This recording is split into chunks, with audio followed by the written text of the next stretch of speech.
A normal man doesn't have to question his sense of well-being, but a mood-disordered man trying to balance on a pinhead of stability really needs to pay attention. Obsessing over all of this was starting to make me nervous. I talked to Gleason about it. He prescribed Lamictal. We were in Deep River Center having lunch with Gleason Webb, a little impromptu checkup over lunch. We'd discussed Mickey's meds and how much sleep he was getting, and now Gleason was smiling at us over the pizza we'd ordered. "I feel like I'm going to be a grandpa." "Well, you should, Grandpa Gleason," I said. He laughed.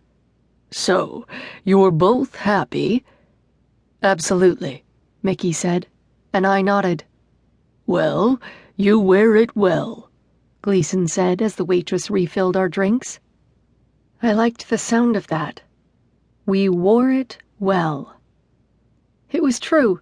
Despite sisters who weren't sure how to feel about all this and a doctor who tempered his concern with happy wishes, life had felt so right since Mickey had gotten out of the hospital.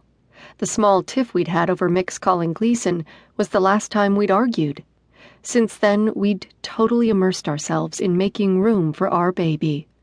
In fact, after our appointment/lunch with Dr. Webb, we were on our way to get some more paint samples for the nursery. And next week, I was going to drag Mickey to a crib sale at the Baby Depot in New London. I'd fallen in love with a pricey little number in the Pottery Barn catalog that Mickey was trying to talk me out of. Now he'd have his chance. In the meantime, we'd worked hard cleaning out Pris's old bedroom, and I was shocked at how much junk we'd accumulated.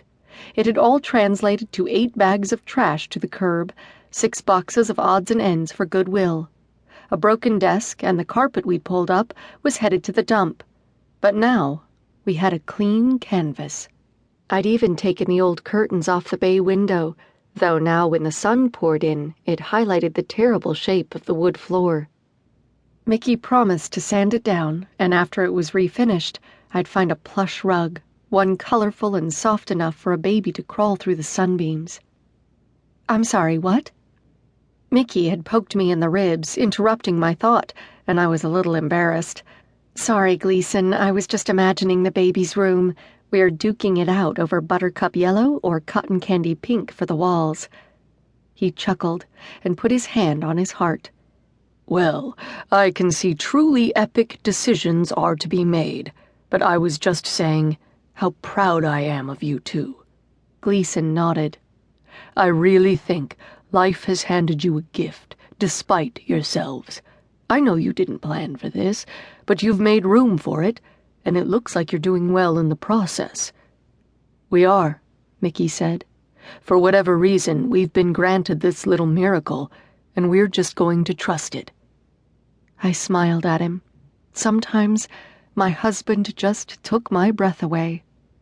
"That's good to hear, Mick." Gleason took a last gulp of his coffee. "You two will get through your challenges together, just like always. And of course, I'm right here if you need me." He stood up.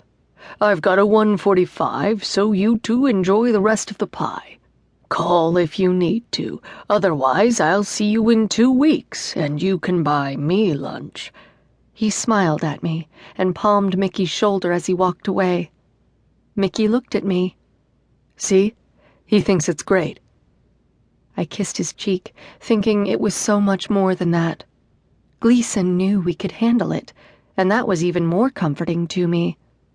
It was amazing how having this singular focus lifted Mickey and me.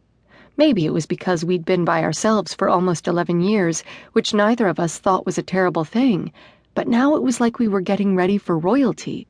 We'd been having so much fun these last few weeks. It was like falling in love all over again over paint and hardwood. It certainly felt that way the morning Mickey finally found time to sand the floor in the nursery. We were so thrilled to find honey-colored birch under the grimy layers of time and neglect that we almost danced. "Just clear-coat it," I told him on a cough. "It's beautiful just the way it is, except," I said with a rise.